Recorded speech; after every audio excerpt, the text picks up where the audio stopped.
Good afternoon everybody. बेटा आज हम अपना बहुत ही इम्पोर्टेंट टॉपिक है वेक्टर्स का। तो वेक्टर क्या होते हैं बेटा, ये भी हमारे पास हमारे मैथमेटिक्स में यूज़ होने वाली एक क्वांटिटी होती है, that are called the vectors. कि आपके पास जो भी क्वांटिटी हो, उस क्वांटिटी के अंदर उस क्वांटिटी के मैग्नीट्यूड के साथ साथ उसकी डायरेक्शन भी दे दी जाए तो वो हमारे पास क्या कहलाती है, आपकी वेक्टर कहलाती है। तो इसकी नोटेशन हमारे पास क्या होती है, एरो की फॉर्म होती है बेटा हमारे पास, ये इसकी नोटेशन होती है। यहाँ इसका इनिशियल पॉइंट होगा, ये इसका टर्मिनल पॉइंट होगा। अब बेटा इस वेक्टर का यूज़ कहाँ हुआ कि कोई भी चीज़ हमारे पास डायरेक्शन शो करे मैग्नीट्यूड के साथ साथ, तो वो हमारे पास वेक्टर क्वांटिटी हो जाएगी। दूसरी हमारे पास स्केलर क्वांटिटी होती है, एक quantity which has magnitude only are called the scalars, वो हमारे पास स्केलर कहलाती है जिसके मैग्नीट्यूड हो। इसके बाद पोजीशन वेक्टर। अब पोजीशन वेक्टर की बात ये करते हैं बेटा, अगर आप स्पेस में जाते हैं और स्पेस के अंदर हमारी पोजीशन कहाँ लाई कर रही है, अगर मान लो आप अपनी क्लास में बैठे हुए हैं, ये एग्जांपल लेके चलते हैं, और वो बीच में आप बैठे हुए हो, तो आप ये देखेंगे कि हम एक तो बेटा एक्स एक्सिस के अलोंग, वाई एक्सिस के अलोंग और जेड एक्सिस के अलोंग, तीनों एक्सिस के अलोंग हमारी पोजीशन क्या है, और उस पोजीशन को जो हमारा वेक्टर, मतलब क्योंकि उसमें डायरेक्शन तो बेटा लाजमी होगी, अगर डायरेक्शन होगी तो वो हमारे पास जो शो करेगा that is called the position vector.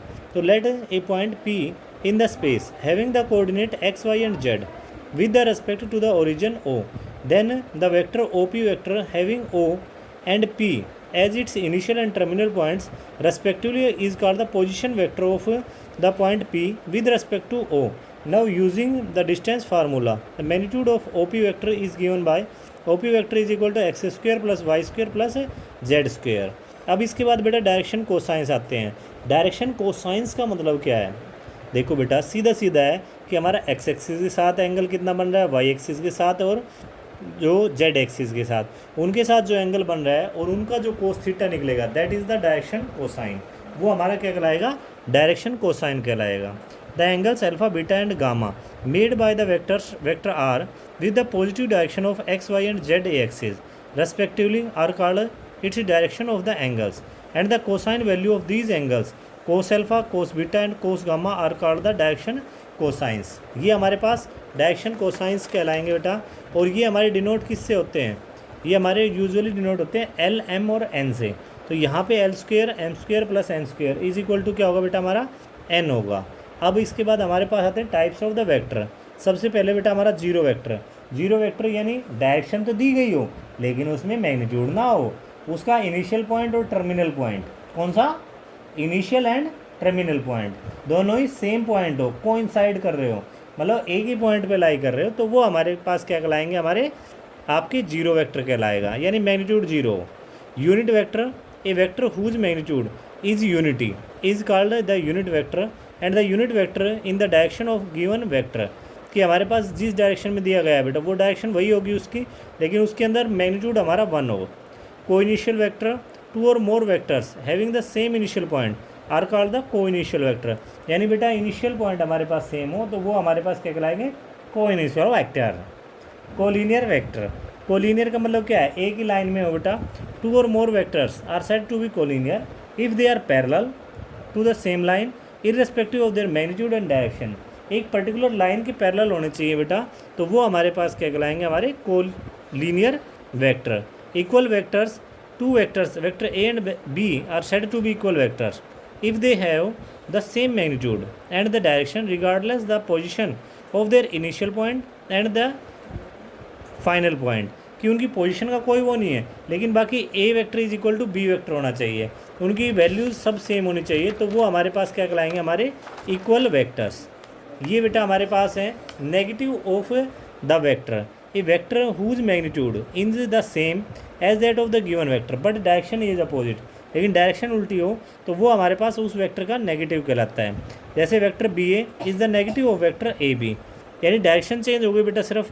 अब इसके बाद हम find the vector joining the points p, ये 2 3 0 है, और q -1 -2 -4, direction from p to q.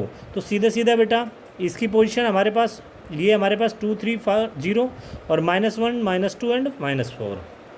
तो since the vector is to be directed from p to q, clearly p is the initial point and q is the terminal point, so the required vector joining p and q are p q is equal to p q vector -1 -2, क्योंकि ये x2 minus x1 होता है बेटा, y2 minus y1 होता है और z2 minus z1।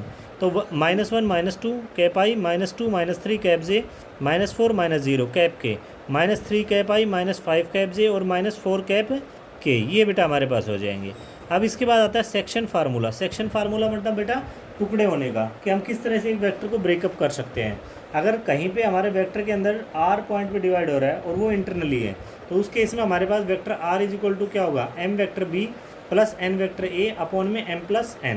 और अगर एक्सटर्नली कट कर रहा है तो बीच में सिर्फ माइनस का सिंबल लग जाएगा और इससे ज़्यादा कुछ नहीं होगा।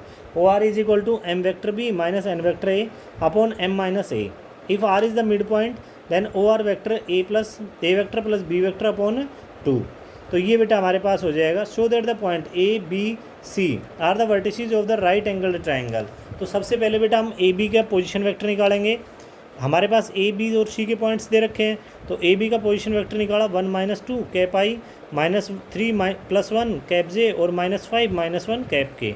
तो -1 -2 कैप जे और -6 कैप के। ऐसे ही बेटा बी सी का निकाला 3 -1 कैप आई, -4 + 3 कैप जे, -4 + 5 कैप के। तो 2 कैप के माइनस कैप जे और plus cap k. C a vector 2 -3 cap i, -1 + 4 cap j और 1 + 4 कैप के।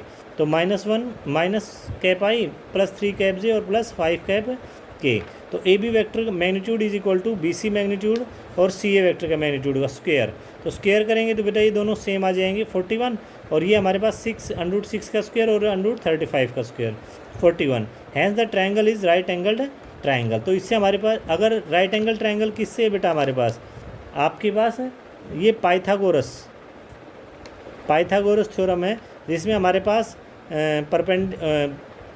आपका L² + B² is equal to H² होता है, उसके अकॉर्डिंग बेटा। Thank you.